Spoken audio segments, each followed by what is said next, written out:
When you tell someone, I love you, what does it mean? But okay, what does it mean when I tell someone I love them? When I say I love you, I mean that, oh my gosh, that having known you with all your flaws and your strengths and your weaknesses and everything, I care about you and I accept that this is who you are and I want you in my life and I am willing to go to the ends of the world for you, if we're being honest. Yeah. Because I'm trying to think of instances I have to the people I do tell I love, my family, my friends. There's nothing I don't think I would. There's nothing I wouldn't do for them. So if it's showing up for them, if they annoy me, I'm annoyed, but the love is greater. So it's no matter what, I choose you. I choose you in every instance that, like in every form you're in, whether it is annoying, whether it is disappointing, whether it is beautiful, whether it is happy, whether you're doing something for me and even when you're not, I still choose you because that's wow. Okay. Yeah. Yeah. I was just like, oh my God. Never thought about it. Oh my goodness. Okay. That's okay. On a scale of 1 to 10, how afraid of being hurt are you? And why? I think a solid 8.5, maybe actually 9. I'm scared of being hurt. Should I explain what I mean by that? Yeah. And why? And why? I think it's because I know myself and I know when I commit to something, I commit 100%. Like if I love you or if I love you, I will go the extra mile. Sindio. So there's no part of me or my heart or my honesty or my feelings that I will not share. Like I will give you everything the way you want it to be. Like also like loving you the way you want to be loved. So I'm scared that I won't get it back in the same way. Or rather, am I even scared? Let me see. On a scale of 1 to 10, am I scared? Yes, I'm scared. I was about to be like, convince myself that I'm not scared, but I am. Yeah. I'm not scared that you won't do it back because I always assume you will. I think I'm scared that you will disappoint me by not being dependable. That makes sense. Like, I think my fear is not rooted in whether you will love me back. My fear is rooted in whether I can rely on you. And that's why I will hesitate to maybe tell you my problems. Or I will tell you my problems in a joking way. So you won't even think they are problems. You'd think we're joking. Like, tumecheza banta ya maybe adulting. So nalia kila siku. You won't know. You know what I mean? Yeah. Because I don't want to tell you this and this is happening in my life and you can't solve it, and maybe not you can't even solve it, but you don't care enough to solve it, or you can't care enough to support me how I want to be supported. Also, I'm not even sure I know how I want you to support me because I'm not even used to asking for the help. Does that make sense? Yeah. There's so many layers. Yeah, there is many layers. There's so many layers. Yeah. But yeah, I'm scared that you will betray me by disappointing me. That's what I'm scared of. I get you. And if you were not afraid, if this fear wasn't there, how do you think your romantic relationships would be different? I think if I wasn't scared, I would be quicker at opening up. Like, I'm not... Wait. It's easy for me to give you my heart. I don't think the struggle is ati believing you are lovable. Like not ati me, but uyo mtu. Like I don't think I struggle with loving you. I struggle with telling you, like relying on you or telling you, opening up. Because I will give you surface level. Then you'll think you know me. You will think, oh my God, there's something about Maya that I don't know. But there's a lot. There's a lot. Like it's kifunga macho. I don't know how to explain it. Like you give the person just enough for them to believe that they know you, but not really enough for them to actually know you. Yes. To not know my fears, to not know my struggle, to not know my, yeah. Yeah, I get that. Yeah. Okay. Next question. Don't worry, you're doing fine. Wait, what was the other half of that question? It was? It was why, and you've answered it. Okay. Yeah. What is your relationship status? Single. Why- Intentionally single. Okay. I don't know. Wait. Should I say that? Someone was saying I am single by circumstance. Dead. A few, literally today morning. This is so funny. No, but seriously, I'm single. Why do you think you're single? Oh no, this is a hard question to answer because I've been trying to figure out why I'm single. Because I don't think I'm not perfect. I'm not saying I'm perfect, but I have love I am willing to give. So I don't understand why I am single. But I've also been told that I'm asking for too much. Oh. Not more than once by 3 different people. Why do you think they said that to you? I think because I have a long list of non-negotiables. And it almost sounds like I want a perfect person. Are there specifics in this list that you've been told that these are the things that are too much for you to ask? The issue is not what I'm asking for, it's the whole list as a list. So like if I say I want someone who is principled, someone who is good with money, someone who is addiction free, someone who is family oriented, all those things sound like Basic, the bare minimum. Yeah. But then I think the people I've spoken to are out here telling me, not at my potentials, I'm saying general, like my family and friends. I tell them those things and they're like, I don't think those are things that are too much to ask for. But in one person, it will be difficult to find that. Because it's the thing, my 5 non-negotiables encompass a lot of things. You see, when you say someone who's good with money, that means they're debt free. They are what? And some people, it's not that they're not good with money, they're just figuring it out. Are you seeing the difference? Like my non-negotiables are broad and I made them for a reason. Like I made them that way for a reason. Is that why you think you're still single? Because your list of non-negotiables is too broad and long? I think I'm single because I want the love that I have seen, that others have been given. And I want that for myself and I know that it is true and it exists. So I'm not going to settle. I mean, I have been in instances where I've settled for breadcrumbs. Like I have in my list of 10s, you see when you were answering your question and you said you settled for the 4s and 6s. Yeah. I have been that babe who settled for a 1. Forget the 4s and 6s. Like I didn't even have a list. And now I have a list and someone is telling me that my list is too long. No. It's not, you're not asking for too much and you're deserving of everything that you believe you deserve. Yeah. So it's not that I don't think I deserve these things. I know I do. I just wonder. Sometimes I'm like, hey, nauku. Kwani soko. Because genuinely, when I look at the examples of love in my life, I'm like, people are being loved unconditionally. Yes. And people are being loved by virtue of existing. And I deserve that. So I'm not going to settle for less. And if that's the reason I'll be single, then I guess let's do it. Let's do it then. Because what is this? I'm turning Maliza Bana. You mentioned that you're being you mentioned that you're being intentionally single. Yes. What does that look like for you? Well, this is a new thing. Don't call me. This is a new thing. It's a work in progress. It looks like, oh gosh, no dates, no calls, no texts, no love interests. Which I feel like that's a lot. Because I have been single, but I have never been like single. There's always like someone in the corner. Maybe not somebody's. Don't I understand? Somebody's. Obviously, let's be serious. Let's be honest. And maybe before people come for me, Andrew Tate and the like, when you're young, you're beautiful. And even when you're not young, even if I was old, because I probably am old to some people. Oh my God, yeah, I am. So old and beautiful, you're going to get interest. At this point, it's so easy to catch a man. But the quality of man is the question.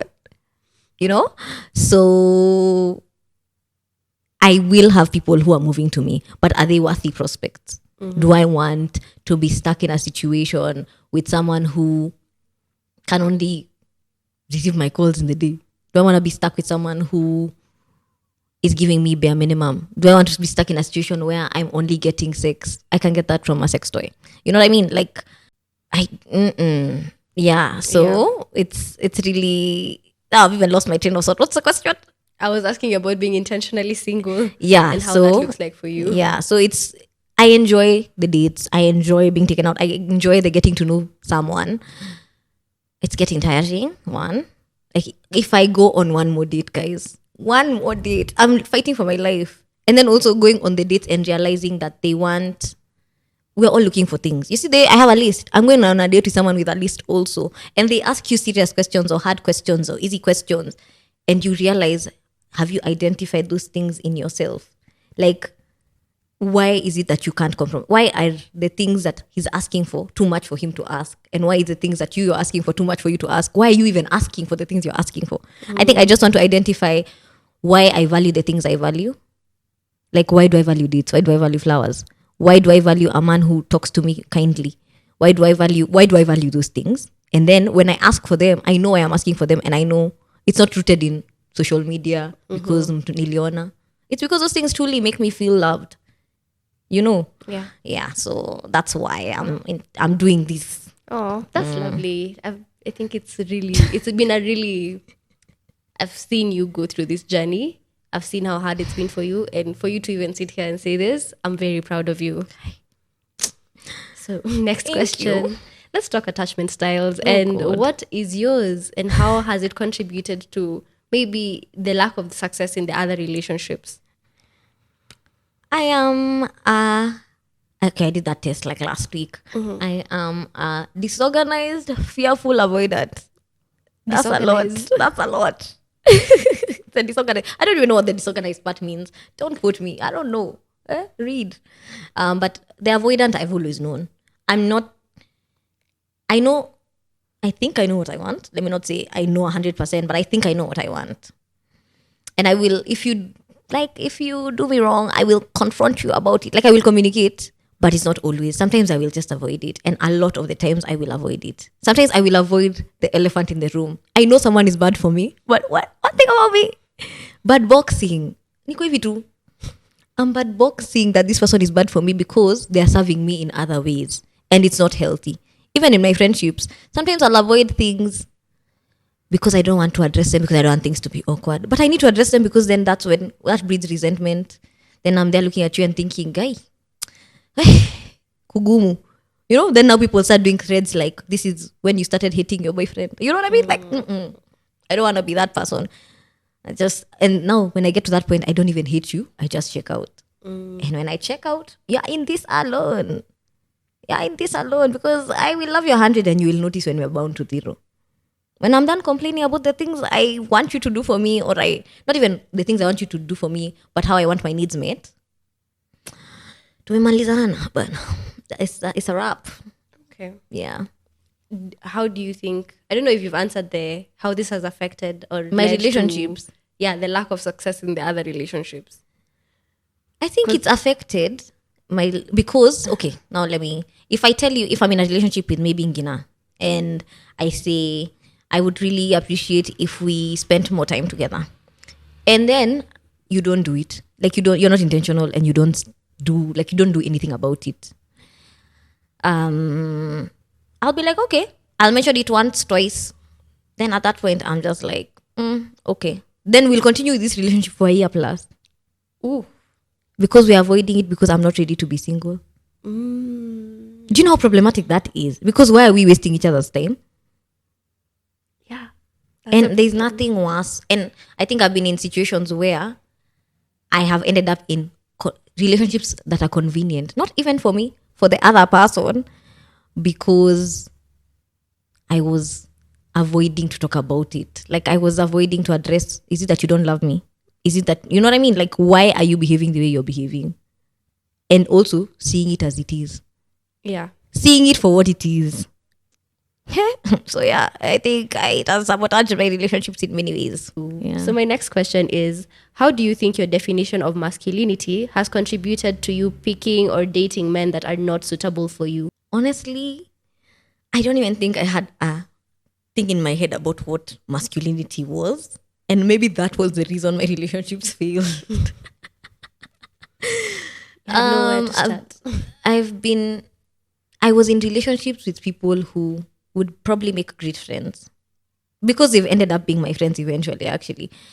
But I didn't see them as a masculine figure in my life. Are you getting, like, I had zero expectations of you.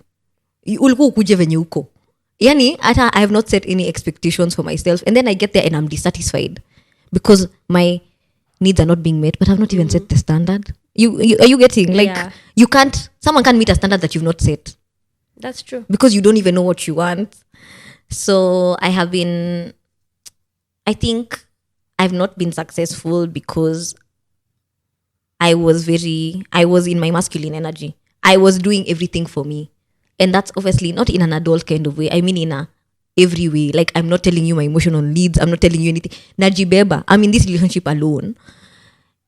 And so because I didn't express how I wanted, how they would show up for me, then they didn't show up for me. And I was mad about it. Why are you mad? When you didn't say what you want. You don't even know what you want. Yeah. Because you're clearly not ready to be in a relationship. So, yeah. But now that I have understood what I want from, like, my definition of masculinity to me, the relinquishing of control. I'm really looking for like a typical, like, I don't know how to describe the masculine man, but I'm looking for a masculine man, and I think I'm struggling to find him because maybe now the standard has been set. And as people have said, it might be too high. I don't think so, but maybe we are two delulu besties just telling each other. And maybe not even that. Yeah. Maybe it'll save me from a lot of, it'll make me sieve through it will make the people who you deal with of a better quality than the people you were dealing with before. True. So if nothing else, Yeah. there's that. Yeah. Yeah. So the next question is, which of your love languages do you feel has been most neglected? Oh my God. That's a really good question. Because all the languages are my love languages. I think words of affirmation. I'd say that they've been, like, that's the one that's been neglected because I think that's the one I have been meeting. Okay, let me give you context. Context is important. Yeah. So this year, in my experience, I have really met a lot of guys who did not know how to communicate with me. I didn't even notice about myself. Like, I like being spoken to kindly until I met people who talk to me anyhow. This year, I've met people who are talking to me like I'm their brother. Like I am a mongrel down the road. And you're trying to get into my pants and you're trying to say you want to love me and you're talking to me anyhow. But that's how I know this love language is not something I am negotiating with anyone. Because mtu ananiongelesha venye najisikia niko like, it can't be me you're talking to like that. Me? No, ain't no way. So yeah, I think that one, please talk to people with love. You don't know what they're going through. Like, sasa umeniongelesha vibaya, sasa niko kwa matatu nalia. What is the reason? Has this neglect ever led to sorry. It's okay. Has this neglect ever led to a situationship ending or a relationship breaking down? Yes. Tell us what happened. There are so many. I don't even know which example to go with. But I think it's a tone thing and the choice of words. There are so many. Let me think of the most. There's one that was really triggering was I went on a date with this guy and we ended up arguing about where we were going to sit. And this man was shouting at me in front of the waitress. Yo, there's no way you can be talking to me like that. Absolutely no way. And that was the last time he ever saw my face. I mean, for many other reasons, but that specifically. And then, and it was in so many little things that he did, like in the impatiently calling me when I'm on my way to the restaurant. I'm like, niko kwa njia. What do you want me to do? Niingie kwa driver seat, I drive the Uber. What do you want me to do? I'm on my way, and I wasn't even late, guys. Like we were both in the Uber at this, like not in the same Uber, but like on our way to the place. And he just got there before me by like 10 minutes or like 15 minutes.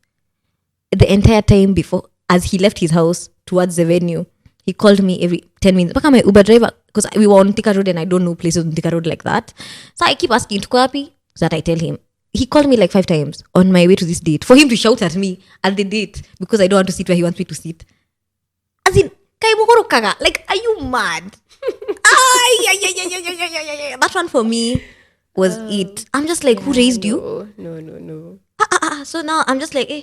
And then even if it's not like in the extreme, because I feel like that's an extreme example. In the basic things like, you're trying to tell me, we're talking, so we're getting to know each other. I don't know you 100%. And we're talking and you tell me you don't like maybe 1, 2, 3. Like, I'm trying to think of an example. You don't like me disrupting you speaking. You don't need to talk to me badly to tell me that. You can very easily just tell a babe, hey babe, you know you're not listening to me. Yeah. Give me a minute, let me finish my thought. Let me finish my statement. And I'll be like, okay, cool. You don't have to talk to me badly for me to understand your message. So me, please, let's keep the rudeness to yourself. Thank you. I completely agree. So next question. Are there any unhealthy relationship cycles that you have seen in your family, including your extended family, that you don't want to repeat for yourself? There are so many. Pick one. Pick the one that you think you want to avoid the most. There are so many.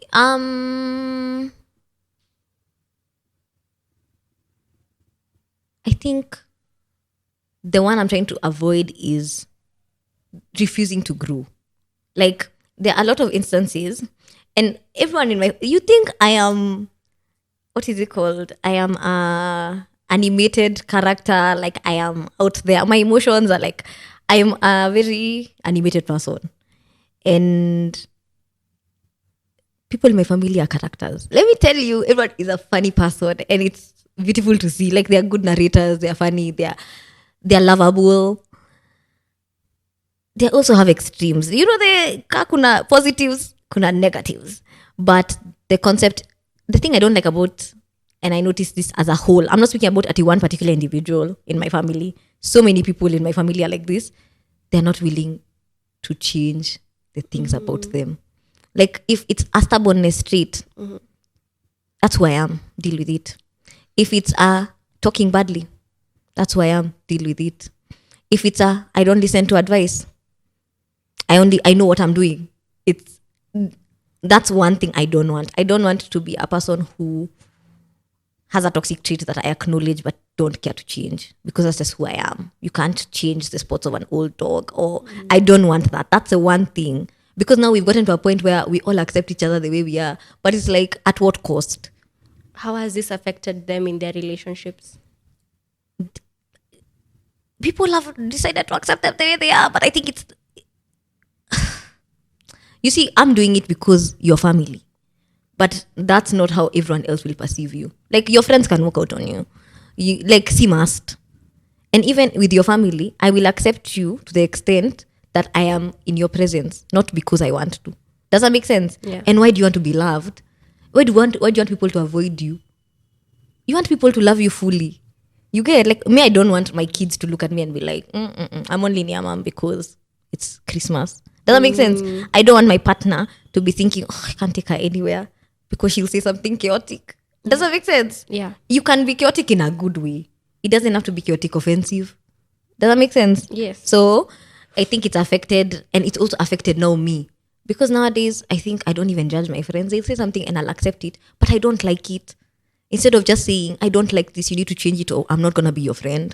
Now I feel like that's the standard. Like, I have to just take it because I've been raised in that environment of just taking you as you are. But you don't have to take it. Yeah. The follow-up from that is, what are you doing to make sure that you don't end up in that cycle right now? A lot. I think I am going for therapy, obviously, to acknowledge my blind spots, my flaws, my imperfections, and working on them according to what I discover. I am also asking for feedback. I know people hate this. I posted this on my Instagram and people were like, what's going on? But I will do an evaluation when I'm done with a relationship.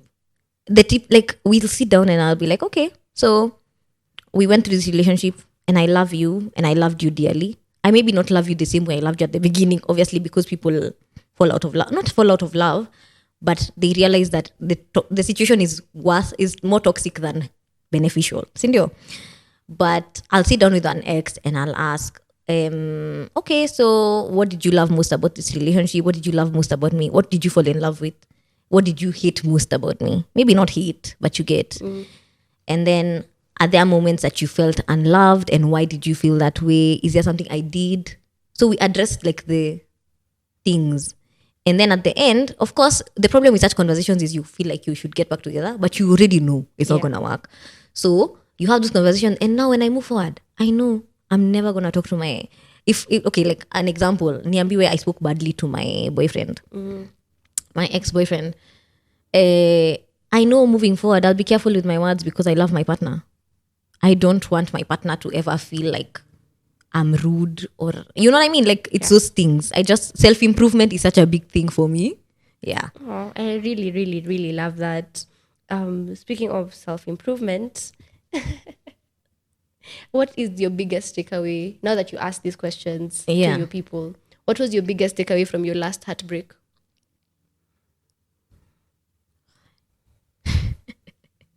My last heartbreak. Yeah. My last heartbreak is currently ongoing. And what are you taking away from this situation that you're currently living through? Right, for this moment, in this moment. In this moment, yeah. Is that you can't love someone into being a perfect fit for you. Okay. It's okay. I was about to be like context. So this particular person has been amazing. And it's not gonna work. I think when I got into it, I knew it wasn't gonna work. But I still got into it anyway, which is so foolish. But I will talk to myself kindly. Yep. And say there's room for error and there's always room for improvement. I knew it wasn't gonna work and I didn't expect it to get as far as it got. You know the way you joke, okay, like I need to eat. These small things. And then you fall in love and then you realize it can't work. And then there's obviously levels of betrayal in the equation and you trust someone. The same thing I was saying about why I don't like, I'm scared of love. Is you love someone 100 and you feel like they love you back 100, but in that 100 they're still human, so they disappoint you, but the disappointment hits hard because of how hard you loved them. And it just feels like I didn't expect to give you my heart uyeke kwa blender, lakini umesema ndio yo mimi nimekanyaga yo. So what I have learned is something he said to me. He said he acknowledged that we were where we were, and he said that I love him. Like, not I love him, but like he said, the thing with you is that you love so purely. You love like a child. Like, you see no wrong in people's eyes until they show you. And it's foolish in a way because people don't have your heart. So you're loving someone with one heart and you're loving, assuming that they have the best intentions, and people don't do it back. And he said that's a rare thing he's seen, that he didn't. When he was getting with me, it was like, vibes. Like me, same thing, vibes. Yeah. And then now we've gotten here and it's like, okay, but this is serious. Like, I want you to find love because I cannot give it to you. I can love you back, but I will never be that person for you. And I was like, I should have seen this sooner. I should have walked away sooner. But now is when I'm walking away. So we move, yeah. And we are glad that you're doing the things that you need to do for yourself to grow as a person. We are proud of you on this side of things. Yeah. Still struggling. We are very close to finishing, so I will ask you many ending questions. Are there any? What are your toxic traits, or what is one toxic trait of yours that you think hasn't helped in your relationships, and or might have helped them fail? Compromising on my non-negotiables. I think that's the biggest one, and that is a takeaway from like literally all of them. Yeah. Compromising on my non-negotiables. I'll meet a person and I'll think, okay, he doesn't have this, but he has this. But in my head, I've not identified why this thing is bothering me. Does that make sense? Yeah. It could be something small to someone else. Actually, it could be something small, but to me, it's not small. But because I compromised, now I'm mad that you've wasted 2 years of my life, but I've wasted 2 years of my life. Does that make sense? Yeah. Because this was an non-negotiable for me, but I let it slide. Yeah, so I think compromising on my non-negotiables. Maybe not compromising in general, because in relationships you have to compromise, but compromising on my non-negotiables. I get you. Yeah. And what, if you could change anything about the way you were raised and how it's affected your current, how you maneuver the current dating scene and romantic scene, what would you change? Would I change anything though? I don't know if I would change anything. I think I was... This question has so many layers. One, shout out to my folks. I don't think I would change anything because I grew up wholesomely loved. Like there's no instance in my childhood that I look back and I think, oh, it was lacking in love. Like, and I mean it fully. Like, shout out to my folks for real because y'all did that.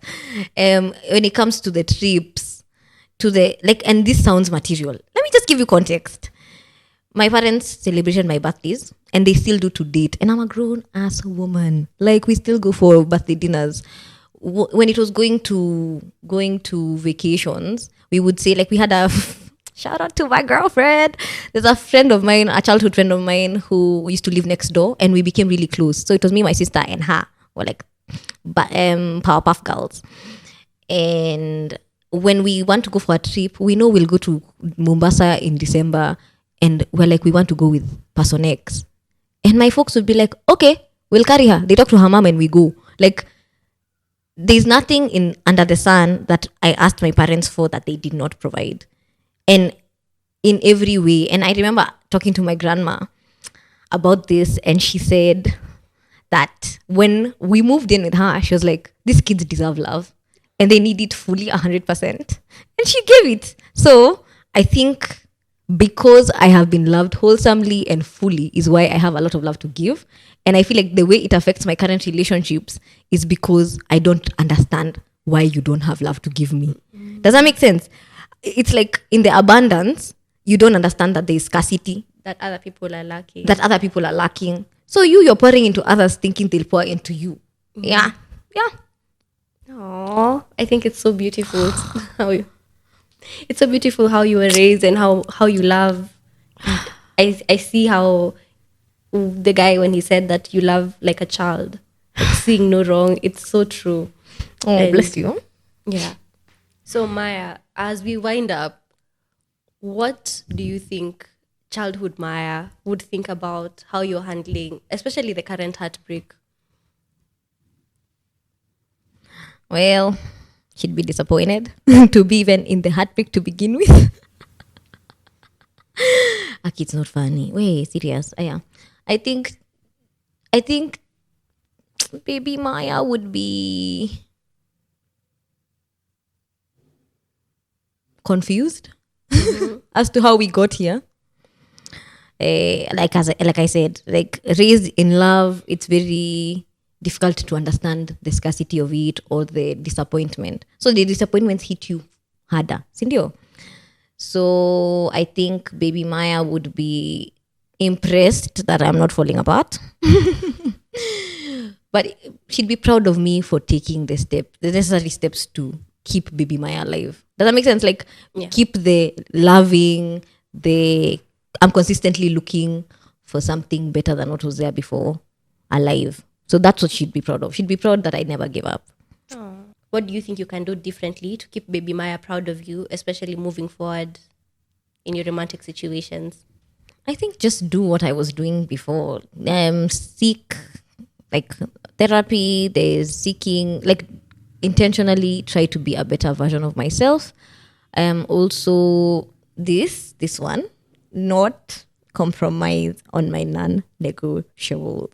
That's highlight in caps lock, bold. And then ya mwisho is not give my heart to people who don't deserve it. Because sometimes you see the red flags but you ignore them. So you know that thing for you can't love someone into loving you. Or you can't love someone into being the right person for you. So I would say, yeah, I'd do that. Like, I would be cautious in how I love, but when I do choose someone, I will love them fiercely. Yeah. Oh, that's beautiful. Do you have any other parting message? Or actually, just give a message to future Maya in 25 years. What do you want her to know right now? I want Maya to know, future Maya, go girl. I know you're going to be studying as always. Future Maya, I want you to know that you are worthy of love, that you deserve a wholesome love, that you deserve someone who chooses you every day, someone who chooses you when you're angry, when you're happy, when you're sad, when you're low, someone who walks through life with you, who holds your hand, who wipes your tears, and you deserve, oh my god, what is this? You're killing me, man, you're killing me. Like MJ Doctor, you're killing me. No, but seriously, I can't say jokes. I can't believe you said that in the middle of this. I can't say jokes, for real. I would say that, future Maya, you need to love yourself more than anyone can love you. You need to validate yourself. No one is coming to validate you. Honestly, no one is coming to save you. You are the one who's saving you, and you're doing amazing so far. And just keep your head up. Continue loving, because there's someone who will love you back. And yeah, just continue loving. I think that's the one that I'm never letting go of. Literally, you and you've been told by your friends you're overdoing, but continue overdoing. Okay, to the right people, please. Let's see the red flags for what they are. Please, don't love blindly. But yeah, so don't stop loving. Continue loving. Continue pouring into people, because you have met people who've poured back into you, both family, friends, and even lovers. So just, I don't know, continue loving, but love the right people. See the red flags for what they are. Please see the red flags for what they are. Whether now I'm serious. Nisikupate, like 40-year-old Maya can't be doing this shit. Whether nitakupiga, na joke. But like, seriously, wear your heart on your sleeve, but vangoju. You know what I mean? Like, na joke. Okay. But seriously, yeah. Okay, and I love you, babe. I love you, baby Maya. I love you, future Maya. And I love you, present Maya, because all those people lied me. So yeah. Yeah, that's it. Thank you so much, Maya. That was so beautiful. My parting message to you is it's true that you do love very wholly and very without seeing flaws. And yes, I know people will tell you that you should change that, or maybe it's too much, or maybe you're doing the most, but you're enough. You're not too little, you're not too much. And especially for the right person and the right people, you're perfect the way you are. And whatever flaws you have, we all have flaws, and they don't make you any less of a person. They don't make you any less deserving of love. And I want you to know that before your Prince Charming gets here, before Mr. Right, before whoever you're going to live your life with forever, if you know that is a thing that you want, we will be here. And I personally, as Ngina, I will be here for you, and I will love you, and I will show you all the love that you deserve. And that whatever happens, that you'll never be alone. umesema tumalize hii machozi tu machos. Oh, I love you too. Yeah, and that your friends and your family will always love you, and regardless of whether there's someone there to lick your coochie or not, you're still deserving of love. Not you mentioning my family and Gucci in the same sentence. Throw the whole girl away, because what is this? But I hear you. Thank you. So, thank you so much for joining us for this episode. I hope you have introspected. I hope you have self-reflected on what love means to you and all the questions that we have asked. Please ask yourself, please journal, please find it in your heart to find some love and light. Follow us on social media at Nairobi Sisterhood on all platforms. You can find us on all podcast platforms, YouTube, Spotify, Google Podcasts, Zote. And my personal Instagram is Maya Mushami, and Gina's is I am Ngina. So yeah, cheers. Bye. Bye.